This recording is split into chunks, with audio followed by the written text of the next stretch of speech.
કેમ છો મિત્રો? મજામાં? તો આજે આપણે જોવાનું છે ફાસ્ટેગ કે ફાસ્ટેગ કઈ રીતે વર્ક કરે છે, બરાબર છે, કોના અંડરમાં આવે છે, કઈ મિનિસ્ટ્રીના અંડરમાં આવે છે, ફાસ્ટેગના બેનિફિટ શું છે, એના ડિસએડવાન્ટેજ શું છે, આ દરેક વસ્તુઓની ડિસ્કશન જે છે એ આપણે આ લેક્ચરની અંદર કરવાની છે. આ બહુ શોર્ટ એન્ડ સ્વીટ લેક્ચર હશે, બરાબર છે, પરંતુ તમને દરેક ડિટેલ જે છે આ લેક્ચરની અંદર મળી જશે. ઓકે, ચલો તો આપણે શરૂ કરીએ આ લેક્ચરની. પરંતુ એ પહેલાં જરા આપણે જોઈ લઈએ કે ભાઈ ફાસ્ટેગ જે છે એ કઈ મિનિસ્ટ્રીની અંડરમાં આવે છે. તો ફાસ્ટેગ આવે છે મોર્થની અંડરમાં. મોર્થ એટલે શું થાય છે? Ministry off road transport and highway, બરાબર છે. ઓકે, મિનિસ્ટર કોણ છે અત્યારે? નીતિન ગડકરી સાહેબ મિનિસ્ટર છે. અને તમે જે રીતે અત્યારે રોડ ઇન્ફ્રાસ્ટ્રક્ચરનું જે ડેવલપમેન્ટ જુઓ છો, બરાબર છે, તો most important thing is that કે ઇન્ટરવ્યૂની અંદર તમે જ્યારે જાઓ છો, રિસન્ટલી આરએમબીનું હમણાં ઇન્ટરવ્યૂ આવશે, અને તમે જ્યારે ઇન્ટરવ્યૂમાં જાઓ છો એ સમયગાળા દરમિયાન આપણને કમ્પલસરી જે છે જેટલા પણ રોડ પ્રોજેક્ટ થઈ રહ્યા છે કે જે મેજર છે, જે ઇન્ડિયન ઇકોનોમી જે છે એને એક બૂસ્ટ આપી શકે એમ છે, બરાબર છે, અને દરેક જે છે એ આપણે એકદમ સરસ રીતે ક્લિયર કરીને જવાના છે. ઓકે, દેન સેકન્ડ થિંગ કે ઇકોનોમિક કોરિડોર ઘણા બધા બનતા હોય છે. તો ઇકોનોમિક કોરિડોર કયા છે, બરાબર, બધી જ આપણે ડિસ્કશન કરવાની છે, અહીંયા જ કરવાની છે, આ પ્લેટફોર્મ પર થવાની છે. તો શક્ય હોય તો તમારા મિત્રો સુધી જે છે આ ચેનલને પહોંચાડી દેજો કે જેથી કરીને દરેક મિત્રો જે છે એને હેલ્પ મળી શકે. ઓકે, ચલો તો આપણે લેક્ચરની શરૂઆત કરતાં પહેલાં એક નાનકડી એવી જે છે અનાઉન્સમેન્ટ કરી દઉં છું કે એએમસીની ઓફલાઈન બેચ PSLV બેચ તમને બધાને પ્રિલિમ જે છે ક્લિયર કરાવવા માટે થઈ એક prelim successful launch vehicle batch offline batch Gandhinagar ખાતે જે છે શરૂ કરવામાં આવી છે, જેના લેક્ચર જે ડેમો લેક્ચર છે એ 5મી અને 6ઠી તારીખે છે અને 7 તારીખથી રેગ્યુલર બેચ ચાલુ થઈ જશે. તમે 6ઠી તારીખ સુધી જો રજિસ્ટર પોતાની જાતને કરાવી દો છો, એટલે કે તમે સેલ્ફ રજિસ્ટ્રેશન જો કરાવી દો છો 6 એપ્રિલ સુધી, તો તમારા માટે જે છે એ સ્પેશિયલ 50% ડિસ્કાઉન્ટ છે, 50% ડિસ્કાઉન્ટ. ઓફલાઇનની ફી માત્ર 7500 રૂપિયા છે. ઓકે, આના સિવાય આપણી ઓનલાઈન બેચ જે છે એ પણ ચાલુ છે, જેમાં પણ અત્યારે 50% ડિસ્કાઉન્ટ ચાલે છે 6ઠી એપ્રિલ સુધી. પછી જે છે એ ફીસ વધી જશે. ઓકે, તો એની ફી અત્યારે જે છે ઓનલાઈનની ફીસ માત્ર ને માત્ર 5499 રૂપિયા છે. ચલો મિત્રો, આપણે આપણા લેક્ચરની શરૂઆત કરીએ. સૌથી પહેલાં જે છે જે ફાસ્ટેગ છે, આ ફાસ્ટેગ સૌથી પહેલી વખત ગવર્મેન્ટે ક્યારે ઇન્ટ્રોડ્યુસ કરેલું હતું અને કઈ ડેટે જે છે એ ફાસ્ટેગને કમ્પલસરી કરેલું છે, બરાબર છે. તો ફાસ્ટેગ જે છે એ 16મી ફેબ્રુઆરી 2021માં, ક્યારે? 16મી ફેબ્રુઆરી 2021માં ગવર્મેન્ટે ફાસ્ટેગને કમ્પલસરી કર્યું છે. ત્યાર પછી જે છે અત્યાર સુધીમાં આપણે જોવા જઈએ તો એપ્રોક્સિમેટ ગવર્મેન્ટના ડેટા પ્રમાણે, આ ડેટા ગવર્મેન્ટનો છે, બરાબર છે, તમે NHAIની ઓફિશિયલ વેબસાઇટ ખોલો કે PIBની ખોલો, બરાબર, તો એની અંદર આ ડેટા તમને મળી જશે. તો ગવર્મેન્ટની ઓફિશિયલ વેબસાઇટ પ્રમાણે અત્યાર સુધીમાં 7 કરોડથી પણ વધારે જે છે એ ફાસ્ટેગ યુઝર છે. એનો મતલબ એવો છે કે ભાઈ બહુ ઓછા લોકો જે છે હજુ પણ ફાસ્ટેગનો ઉપયોગ કરતા હશે. ઓકે, આના સિવાય જે છે આપણે ચર્ચા કરીએ કે ભાઈ આનાથી ગવર્મેન્ટને કેટલો ફાયદો થાય છે, ગવર્મેન્ટનું રેવન્યુ કેટલું છે. તો ગવર્મેન્ટનું મંથલી રેવન્યુ આ જે છે એ ફેબ્રુઆરી મંથનું રેવન્યુ છે, ફેબ્રુઆરી એટલે કે ફેબ્રુઆરી 2024નું રેવન્યુ છે. એપ્રોક્સિમેટલી તમે ગણી લો તો જે છે એ 5500 કરોડ, બરાબર છે. અને તમે ડેઇલી રેવન્યુ જો ગવર્મેન્ટનું ગણો છો તો કેટલું છે? લગભગ જે છે 191 કરોડ આજુબાજુ હોય છે. ડિપેન્ડ કરે છે, મંથ ટુ મંથ વેરી થાય છે, બરાબર છે. બટ માર્ચનું બી લગભગ આટલું જ કંઈક છે, 5500 કરોડ આજુબાજુ છે. ઓકે, તો ગવર્મેન્ટને આટલું રેવન્યુ જે છે એ મળે છે ખાલી ક્યાંથી? નેશનલ હાઈવેમાંથી અને એક્સપ્રેસવેમાંથી, જેને હેન્ડલ કોણ કરે છે? NHAI દ્વારા હેન્ડલ કરવામાં આવે છે, બરાબર છે. ઓકે, તો આ NHAI જે છે એને મળતું રેવન્યુનો ડેટા છે. સ્ટેટ હાઈવેમાં જે ટોલ કલેક્ટ કરવામાં આવે છે એનો આ ડેટા નથી. આ બધો જ જે ડેટા છે, તો જેટલા પણ પૈસા જે છે એ કલેક્ટ કરતી ઓથોરિટી ગવર્મેન્ટની કઈ છે? તો એ ગવર્મેન્ટની ઓથોરિટી છે NETC, બરાબર છે. ગવર્મેન્ટની કઈ ઓથોરિટી જે છે એ આ કલેક્ટ કરે છે? તો કે ભાઈ NETC છે, એટલે કે national electronic toll collection. Okay, આના દ્વારા જે છે એ ટોલ કલેક્ટ કરવામાં આવે છે. NETC ખાસ ઇમ્પોર્ટન્ટ વસ્તુ છે, આપણે યાદ રાખવાની છે. આના સિવાય સેકન્ડ થિંગ કે ભાઈ ટોલનો મતલબ શું થાય છે? તમને કદાચ કોઈ એવું પૂછી લે કે ટોલનો મતલબ શું થાય છે, વોટ ઇઝ અ ટોલ? હવે સિમ્પલ વસ્તુ છે કે તમે કોઈ જગ્યાએ સર્વિસ લ્યો છો, કોઈ પણ જગ્યાએ તમે મૂવી જોવા માટે જાઓ છો તો મૂવીમાં પૈસા આપો છો કે નથી આપતા? બિલકુલ આપો છો સર. જમવા જાઓ છો રેસ્ટોરન્ટવાળાને પૈસા આપો છો કે નહીં? બિલકુલ આપો છો. તો એવી રીતે તમે કોઈ પણ જગ્યાએ જાઓ છો તો તમારે કંઈક પૈસા એને ચૂકવવા પડે છે. એવી જ રીતે જ્યારે ગવર્મેન્ટ તમારા માટે થઈને એક સ્મૂથ રાઇડ માટે થઈને તમે જે છે એ તમારી જર્નીને એકદમ સેફલી એક જગ્યાએથી બીજી જગ્યા સુધી જે છે કમ્પ્લીટ કરી શકો એના માટે થઈને ગવર્મેન્ટ શું કરે છે? તમારા માટે નેશનલ હાઈવે બનાવે છે, એક્સપ્રેસ વે બનાવે છે, સ્ટેટ હાઈવે બનાવે છે, બરાબર છે? તો આના માટે થઈને ગવર્મેન્ટને તમારે કંઈક પૈસા ચૂકવવા પડે છે, અને આ જે પૈસા છે એને જ આપણે શું કહીએ છીએ બચ્ચો? ટોલ કહીએ છીએ. શું કહેવામાં આવે છે? ટોલ કહેવામાં આવે છે, બરાબર છે? અને ગવર્મેન્ટના નોર્મ્સ પ્રમાણે 2 ટોલ પ્લાઝા જે છે એના વચ્ચેનું ડિસ્ટન્સ એ 60 કિલોમીટરથી ઓછું ના હોવું જોઈએ. એટલે કે પહેલો ટોલ પ્લાઝા જે છે એ પોઈન્ટ એ ઉપર છે અને બીજો ટોલ પ્લાઝા જે છે પોઈન્ટ બી ઉપર છે. તો આ બંને વચ્ચેનું ડિસ્ટન્સ જે છે એ 60 કિલોમીટરથી ઓછું ના હોવું જોઈએ. આ આઈડિયલ ગવર્મેન્ટનો એક રૂલ છે જે ઘણી જગ્યાએ ફોલો ના પણ થતો હોય અથવા તો થઈ પણ શકે છે, બરાબર છે ને? જો બરાબર રૂલને ફોલો કરતા હોય તો થાય.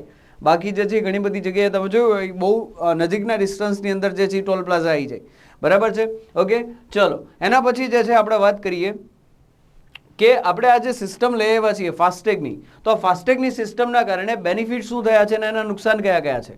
તો એના સિમ્પલ અને સોબર વાત આપણે કરીએ, બરાબર છે? કે ભાઈ કયા કયા બેનિફિટ છે. પહેલો બેનિફિટ છે કે ટાઈમ લોકોનો બચે છે. અહીંયાથી તમે જોઈ શકો છો ભાઈ કે પહેલાં શું હતું, જ્યારે ટોલ મેન્યુઅલી ઉઘરાવતા હતા ત્યારે તો કે ત્યારે જે છે એ લાંબી લાઈનો થતી હતી, બરાબર છે? 3-3, 4-4 કિલોમીટરની જે છે લાંબી લાઈનો થઈ જાય.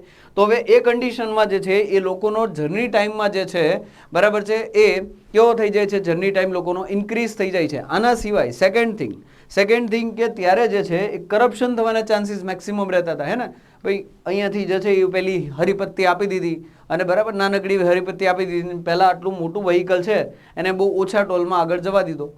આ બધી વસ્તુઓ પહેલાં થતી હતી. સેકન્ડ થિંગ કે ફ્યુલ કન્ઝમ્પશન જે છે એ કેવું થઈ જાય છે? ઓછું થઈ જાય છે. કારણ કે આટલી મોટી લાઈન છે, તમે એવું નથી કરી શકવાના ને ભાઈ થોડી વારે ગાડી આગળ લો, પાછી લો, બંધ કરો, પાછી ચાલુ કરો, પાછી બંધ કરો. એટલે શું થાય? કોન્સ્ટન્ટલી તમે ગાડી ચાલુ રાખો છો, બરાબર છે? એટલે ફ્યુલ જે છે, એટલે કે જે પણ પેટ્રોલ, ડીઝલ કે સીએનજી તમે જે પણ પુરાવો છો એ કેવું થાય છે? વધારે ઉપયોગમાં આવે છે, બરાબર છે? વધારે યુઝ થાય છે. પોલ્યુશન એના કારણે વધે છે, એન્વાયરમેન્ટને નુકસાન થાય છે, બરાબર છે? આ બધા જ બેનિફિટ થઈ ગયા છે કે જ્યારે ફાસ્ટેગ આવ્યું છે ત્યારથી, બરાબર છે? આના સિવાય સેકન્ડ થિંગ કે કોઈ પણ વ્હીકલને મારે ટ્રેક કરવું છે, હે ને? કોઈ ચોર ઉચ્ચક્કાઓ છે જે ભાગી ગયા છે, બરાબર? કોઈ પણ ટોલ પ્લાઝા ઉપરથી જ્યારે નીકળશે એનું વ્હીકલ જે છે એ ટોલ પ્લાઝાને ક્રોસ કરશે એટલે જે છે એ ઓટોમેટિકલી આઈડિયા આવી જશે કે ભાઈ આ વ્હીકલ જે છે આ જગ્યા ઉપરથી અહીંયા ગયું છે, બરાબર છે? એટલે તમારું જે છે એ ટ્રેકિંગ જે કરવું છે એ પણ કેવું થઈ ગયું છે? તો કે ભાઈ બહુ જ ઇઝી થઈ ગયું છે. આના સિવાય ભ્રષ્ટાચાર ઘટી ગયો છે ભાઈ, બરાબર છે ને? ઓલી હરેપત્તી, લાલપત્તી, લીલીપત્તી આ બધું નીકળી ગયું ભાઈ, બરાબર છે? એટલે ભ્રષ્ટાચાર કેવો થઈ ગયો છે? ઓટોમેટિકલી ઓછો થઈ ગયો છે ભાઈ. ચોરી કરવાવાળા લોકો પણ પહેલાં બધા બહુ આવતા હતા. તમે કદાચ સાંભળ્યું હશે ટોલ પ્લાઝા જે છે આખે આખો લૂંટાઈ ગયો, હે ને? કારણ કે મેન્યુઅલી જે છે એ જ્યારે ટોલ ઉઘરાવે છે તો કેશમાં પૈસા રાખતા હતા. હવે જ્યારે એ પૈસા કેશમાં રાખે છે તો એ કન્ડિશનમાં શું થવાનું છે ભાઈ? રાત્રે આવે એક ગેંગ લઈને, બરાબર છે? ગનપટ્ટી ઉપર જે છે એ પૈસા લઈને નીકળી જાય. એટલે કે આ લૂંટફાટો, ચોરી, આ બધી જ વસ્તુઓ કેવી થઈ છે? ઘટી છે. પણ એની સામે કોઈ પણ વસ્તુ હોય, બરાબર છે, તો સિક્કાની હંમેશા બે બાજુ હોય. તો જો બેનિફિટ હોય તો નુકસાન પણ હોય. તમને બધાને ખબર છે કે નુકસાન કયા છે? કારણ કે તમે બધાએ ક્યારેક ને ક્યારેક આ ટોલ પ્લાઝા તો કોઈક જગ્યાએ પાસ કરેલો જ હશે. તો નુકસાન કયું છે બચ્ચો? કયા કયા નુકસાન તમે જોયેલા છે? તો કે ભાઈ સૌથી પહેલી આપણે વાત કરીએ કે અહીંયા આગળ જે સ્કેનર હશે, બરાબર ને? અહીંયા આગળ એક કેમેરો હશે. તો આ જે સ્કેનર હશે જેને આપણે સ્કેનર કહીએ છીએ, બરાબર છે? તો આ જે RFID સ્કેનર છે એ પ્રોપરલી જે છે ફાસ્ટેગને સ્કેન જ નહીં કરી શકે, બરાબર છે? તો ઘણી વખત જે છે મેન્યુઅલી તમારે જે છે એ સ્કેન કરાવવા જવું પડશે, નીચે ઉતરવું પડશે, તમારે પૈસા દેવા પડશે એને, બરાબર છે? ભાઈ રિશ્વતની વાત નથી કરતો, જેટલો પણ ટોલ થાય છે એ તમારે કેશની અંદર જે છે ને આપવા પડશે. આ બધી વસ્તુઓ થઈ શકે છે. આના સિવાય સેકન્ડ થિંગ કઈ વસ્તુ થઈ શકે છે ભાઈ? કે ભાઈ બની શકે કે તમારા અકાઉન્ટની અંદર પૈસા નથી, તમારા અકાઉન્ટમાં પૈસા નથી, તમે જે છે એ ફાસ્ટેગની લેનની અંદર ઘૂસી ગયા છો, બરાબર? પહેલો જ જે છે તમને પાછળ નહીં જવા દે, હે ને? તમારી પાસેથી ડબલ પૈસા ઉઘરાવશે. તો આ વસ્તુ જે છે એ પણ થઈ શકે છે. ઓકે, તો આ પણ એક એઝ અ યુઝર તરીકે મારા માટે શું છે? ડિસએડવાન્ટેજ છે કે ભાઈ હું તો પૈસા નાખી દે મારા અકાઉન્ટમાં, બરાબર છે? Okay, then second thing RFID scanner problem જે છે એ લોકલ પીપલને, જે અહીંયા ધારી લો કે અહીંયા આગળ જે છે કોઈ એકનું ઘર જુઓ ભાઈ અહીંયા આગળ છે, બરાબર છે? એ ભાઈને જે છે આ બાજુ કંઈક વાડી છે, રોજે અહીંયાથી ક્રોસ કરીને આમ જવાનું છે, બરાબર છે, આવતા જતા કોન્સ્ટન્ટલી એને શું ટોલ આપવાનો? નહીં આપવો પડે ને ભાઈ, બરાબર છે.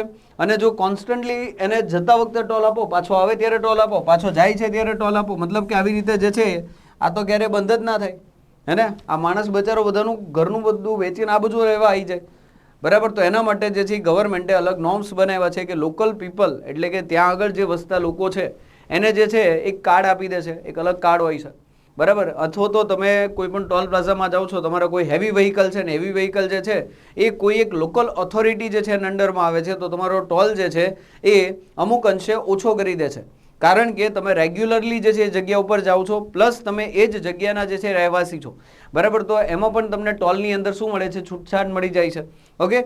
પણ જે આ પણ શું છે એક ડિસએડવાન્ટેજ છે કે ભાઈ લોકલ લોકો જે છે એને પ્રોબ્લેમ થાય છે. અને સેકન્ડ થિંગ કે પ્રાઇવસી ઇસ્યુ થાય છે, બરાબર છે, પ્રાઇવસી ઇસ્યુ થાય છે. ભાઈ ગમે ત્યારે જે છે એ અહીંયા આગળ આ ટ્રેકિંગની આપણે વાત કરી, બરાબર છે, કે ટ્રેકિંગ ઓફ ધ વ્હીકલ બની શકે કે ગવર્મેન્ટને મારી અગેન્સ્ટમાં કોઈ પગલાં લેવા છે, હે ને? ગવર્મેન્ટને મારી અગેન્સ્ટમાં કોઈ પણ પ્રકારના પગલાં લેવા છે, તો ગવર્મેન્ટ શું કરશે? તો કે ગવર્મેન્ટ જે છે એ ઓકે, તો ગવર્મેન્ટ બેઝિકલી શું કરવાની છે? તો કે મારું વ્હીકલ છે એને ટ્રેક કરશે, મારું વ્હીકલ જેવું ટ્રેક કરશે એટલે ગવર્મેન્ટને ખબર પડશે કે એકચ્યુઅલમાં મારી પોઝિશન ક્યાં ક્યાં છે. તો આ શું છે? મારી પ્રાઇવસી છે, રાઇટ ટુ પ્રાઇવસીનો ચોખ્ખે ચોખ્ખો અહીંયા ભંગ થાય છે, બરાબર છે. તો રાઇટ ટુ પ્રાઇવસીનો અહીંયા ભંગ થાય છે ભાઈ. સેકન્ડ થિંગ, સૌથી મોટો અત્યારે major problem, that is the data security. કારણ કે આ બધો ડેટા જે છે એ કઈ જગ્યાએ સ્ટોર થાય છે? આ લાઇબ્રેરીમાં સ્ટોર થાય છે ભાઈ. કઈ લાઇબ્રેરીમાં? NETC, બરાબર છે. NETC ની અંદર બધો ડેટા જે છે સ્ટોર થાય છે. હવે તમે વિચારો કે કોઈ એક હેકર આવ્યો અને એણે જે છે આ ડેટાને શું કર્યો? હેક કરી લીધો. તો આ કન્ડિશનમાં જે છે સૌથી મોટો પ્રોબ્લેમ થવાનો છે ડેટા સિક્યુરિટીનો, બરાબર છે.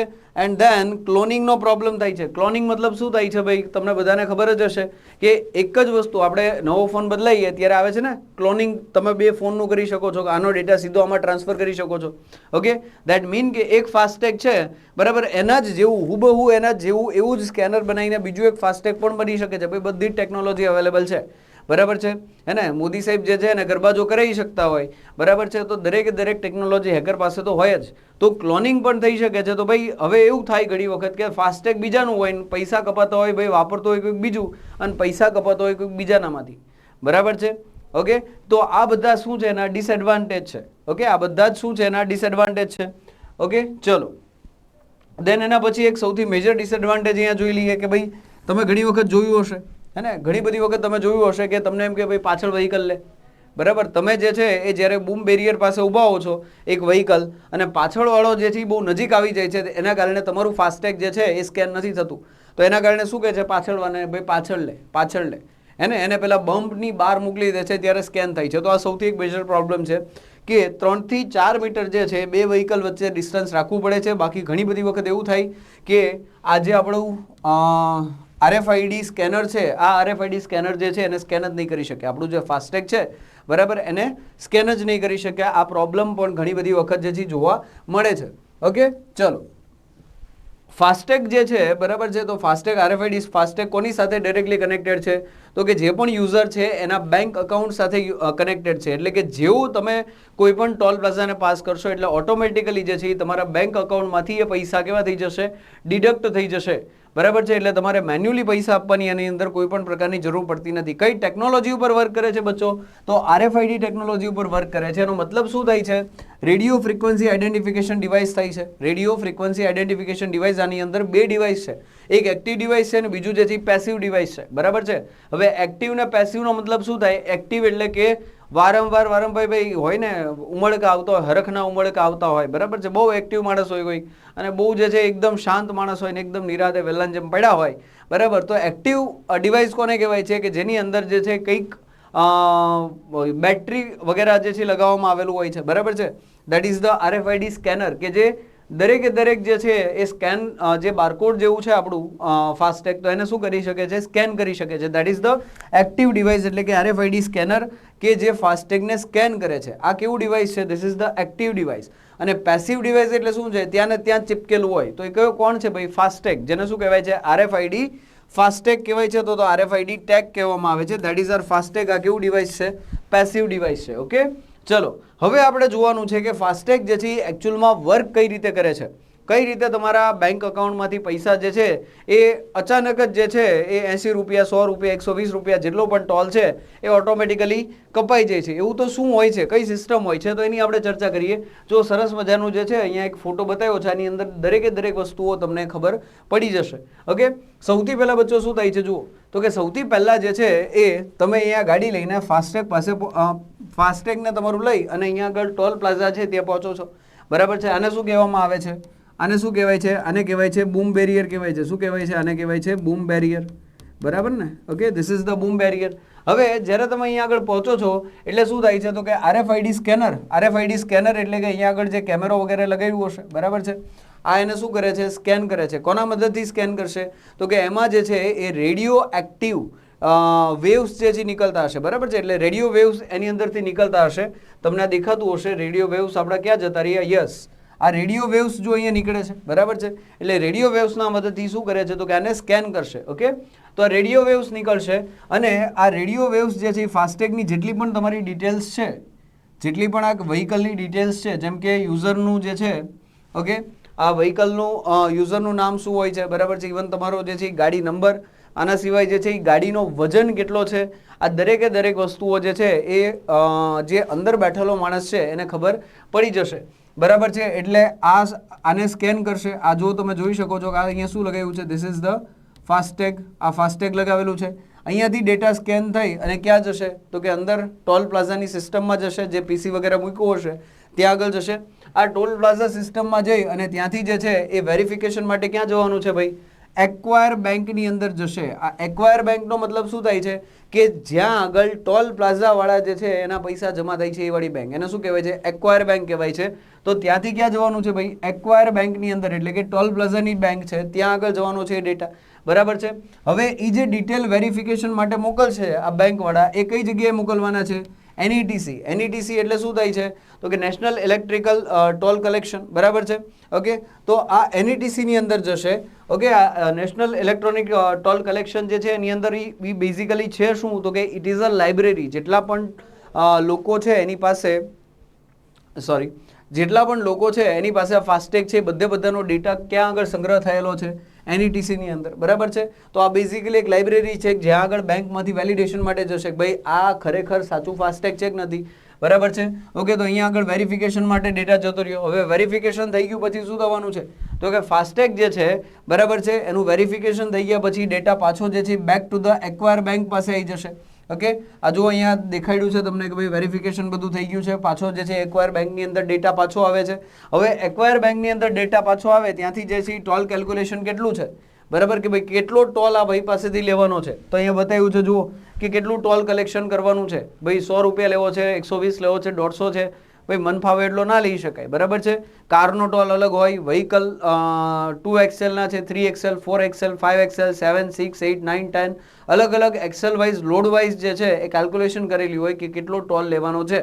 જેટલો પણ પ્રી ડિસાઇડેડ ટોલ હોય એટલો ટોલ કેલ્ક્યુલેશન કરી અને એટલો ટોલ જે છે, બરાબર છે, એ કટ કરવાનો હોય છે, બરાબર છે. એ કટ કોણ કરવાની, રિક્વેસ્ટ કોણ પાછું જે છે આ રિક્વેસ્ટ કોણ આપશે ભાઈ, અહીંયાથી જે છે એ એક્વાયર બેંકે કીધું કે 120 રૂપિયા જે છે એ ટોલ લેવાનો છે, બરાબર છે. પણ એ એક્વાયર બેંક સીધી કટ કરી શકશે નહીં, તો શું કરશે, તો કે એને ડેબિટ કરવા માટેની રિક્વેસ્ટ પાછી ક્યાં મોકલશે, NETC ની અંદર મોકલશે, બરાબર છે. આ NETC જે છે હવે રિક્વેસ્ટ ક્યાં મોકલશે, તો કે ભાઈ તમે ને હું જે વાપરીએ છીએ ફાસ્ટેગ, બરાબર છે, કારણ કે આપણા અકાઉન્ટમાંથી કટ થવાના છે એટલા માટે આપણી બેંકને જે છે એ એક રિક્વેસ્ટ મોકલશે, ડેબિટની રિક્વેસ્ટ. આપણી બેંકને શું કહેવાય છે, ઇશ્યુઅર બેંક કહેવાય છે. શું કહેવાય છે, ઇશ્યુઅર બેંક કહેવાય છે. આ ઇશ્યુઅર બેંક જે છે એને રિક્વેસ્ટ મોકલશે. ઇશ્યુઅર બેંકમાંથી જેવા પૈસા ડિડક્ટ થશે એટલે ઇન્ફોર્મેશન ક્યાં જશે, પાછી NETC માં જશે. ક્યાં જશે, NETC ને ઇન્ફોર્મ કરશે, એટલે કે NETC મેપર એને આપણે કહીએ છીએ, ત્યાં આગળ એને ઇન્ફોર્મ કરશે.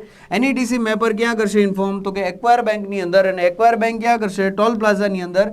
અને ટોલ પ્લાઝા સિસ્ટમ વાળા પછી શું કરશે, તો કે આ ગેટ જે છે એ ઓપન થઈ જશે, દેટ ઇઝ ધ બૂમ બેરિયર શું થઈ જશે, ઓપન થઈ જશે, બરાબર છે. તો આટલી સરસ મજાની જે છે એ આખી સિસ્ટમ બનાવેલી છે, બરાબર છે. જો એક વખતમાં સમજ ના પડે તો ફરીથી એક વખત જે છે એ હું તમને મૌખિક કહી દઉં છું કે કઈ રીતે જે છે એ આખી સિસ્ટમ વર્ક કરે છે. સૌથી પહેલાં તમારી ગાડી એન્ટર થાય છે, જેવી ગાડી તમારી એન્ટર થઈ, બરાબર છે, એટલે શું થાય છે, તો કે અહીંયા આગળ ટોલ પ્લાઝા આવ્યું, બરાબર છે. ટોલ પ્લાઝામાં ફાસ્ટેગ જે છે એને સ્કેન કર્યું, ત્યાંથી ટોલ પ્લાઝા સિસ્ટમમાં ગયું, ત્યાંથી જે છે એક્વાયર બેંકમાં રિક્વેસ્ટ ગઈ, એક્વાયર બેંક વેલિડેશન માટે જે છે એ NETC પાસે મોકલશે, NETC વેલિડેટ કરશે, એક્વાયર બેંકમાં મોકલશે, એક્વાયર બેંક જે છે એ ટોલ કેલ્ક્યુલેશન કરશે, કેટલો ટોલ લેવાનો છે, અને એ ડેબિટની રિક્વેસ્ટ જે છે પાછું NETC ને મોકલશે. NETC પાછું શું કરશે તો કે જે ઇશ્યુઅર બેંક છે ત્યાં આગળ ડેબિટની રિક્વેસ્ટ મોકલશે, ડેબિટની રિક્વેસ્ટ NETC મોકલ્યા પછી ત્યાં આગળથી પૈસા ડેબિટ થશે, એની ઇન્ફોર્મેશન પછી NETC પાસે આવશે, NETC પાસે આવીને પાછું શું થશે તો કે એક્વાયર બેંક, અને એક્વાયર બેંક પાછી એ જ ઇન્ફોર્મેશન પાસ ઓન કરીને ટોલ પ્લાઝા સિસ્ટમમાં કરશે,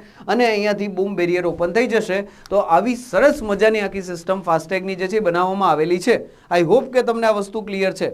ઓકે, હવે ફાસ્ટેગ જે છે એને અલગ અલગ 7 ભાગોની અંદર જે છે અલગ અલગ 7 પ્રકારના ફાસ્ટેગ હોય છે, બરાબર છે. ઓકે, એક એમાં પણ આપણે 2 રીતે ક્લાસિફિકેશન કરીએ છીએ, એક M ટાઈપ છે અને એક N ટાઈપ છે.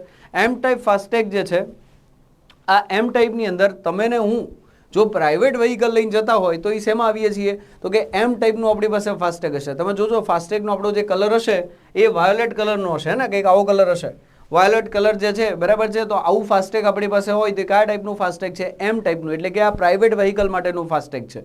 ઓકે, કે જેમાં વ્હાઇટ કલરની નંબર પ્લેટ છે. ઓકે, તો એના માટે કયું ફાસ્ટેગ છે તો કે ભાઈ M ટાઈપનું ફાસ્ટેગ છે. N ટાઈપના ફાસ્ટેગમાં અલગ અલગ 6 ક્લાસિફિકેશન પાછા પડ્યા છે, બરાબર. સૌથી પહેલા કમર્શિયલ વ્હીકલ. કમર્શિયલ વ્હીકલ એટલે કે જે પેલી યલો નંબર પ્લેટ વાળા હોય છે, બરાબર છે. આની અંદર જે છે એ ઓછું જેની પાસે લોડ હોય છે, જેમ કે કોઈ ટેક્સી હોય જે યલો નંબર પ્લેટ વાળી હોય, અથવા તો જે છે એ બોલેરો પેલું પિકઅપ આવે છે, કે ઓલું છોટા હાથી આવે છે, બરાબર. તો આ બધી વસ્તુઓ શેમાં આવે છે? In the commercial vehicle. એની પાસે કેવા કલરનું ફાસ્ટેગ હશે? ઓરેન્જ કલરનું ફાસ્ટેગ તમે જોઈ શકો છો, બરાબર છે. પછી 2XL છે. અચ્છા, XL નો મતલબ શું થાય છે? આ તમે જોઈ શકો છો, એક આ ટાયર અને એક આ ટાયર, આ બેને અહીંયાથી કનેક્ટ કરે છે. આ ટાયર અને આ ટાયર, આ બેને કનેક્ટ કરતી આ જે આ બંનેને શું કહેવામાં આવે છે? આને કહેવામાં આવે છે એક્સેલ કહેવાય છે, બરાબર છે. આ રિયર એક્સેલ છે, આ ફ્રન્ટ એક્સેલ છે. ઓકે, તો અહીંયા તમે જુઓ કે ભાઈ અહીંયા કેટલું એક્સેલ છે તો કે આ 1, પછી આ 2, આ 3, આ 4, 5, 6 અને 7 એક્સેલ છે. ઓકે, એટલે કે 2 ટાયરને કનેક્ટ કરતી જે એક લોખંડની પાઇપ આપણે ગુજરાતીમાં કહીએ તો કહી શકાય, બરાબર છે. તો દેટ ઇઝ ધ એક્સેલ, બરાબર છે. અહીંયા તમે જોઈ શકો છો, 1 છે, 2, 3, 4, 5, 6 અને 7. ઓકે, આની પાસે જુઓ ભાઈ અઢળક છે, 1, 2, 3, 4, 5, 6, 7, 8, 9, પત્તું જ નથી, 10, 11, 12, 13 ને ઓહો 14, બરાબર છે. એટલે 14 એક્સેલનો ટ્રક છે. તો 2 એક્સેલ હોય તો ભાઈ કેટલું તો કે એની પાસે ગ્રીન કલરનું ફાસ્ટેગ હશે. 3 એક્સેલ છે તો યલો કલરનું છે, આ તમને દેખાય છે, ગ્રીન કલર છે, યલો કલર છે. ઓકે, 4, 5 કે 6 એક્સેલ છે તો કેવા કલરનું ફાસ્ટેગ હશે તો કે પિંક કલરનું ફાસ્ટેગ હશે. Okay, and then more than 7 axle છે તો સ્કાય બ્લુ કલરનું, જે સામે દેખાય છે સ્કાય બ્લુ કલરનું, બરાબર છે. અને મશીનરી છે, આમાં નથી લગાડેલું, બરાબર છે. એની પાસે બ્લેક કલરનું ફાસ્ટેગ હશે. કેવું હશે? Black colour. મશીનરીનો મતલબ શું થાય છે ભાઈ? મશીનરી એટલે કે જે પેલા રોડ રોલર જાય છે, બરાબર છે, અથવા તો કોઈ પણ જે છે એ હેવી ઇક્વિપમેન્ટ જાય છે. ઓકે, લાઈક મશીનરીની અંદર તમે આના સિવાય પેલા JCBની બધા ગણી શકો છો, બરાબર. તો આ બધા પાસે જે છે એ ફાસ્ટેગ હોય કેવા કલરનું હોય? બ્લેક કલરનું ફાસ્ટેગ હોય છે. ઓકે, આઈ હોપ મિત્રો કે તમને આ લેક્ચર જે છે એ તમારા ઇન્ટરવ્યૂ માટે યુઝફુલ થશે. Thank you so much two connect with me. આમ પૃથ્વીરાજ વાલા signing of. Thank you so much.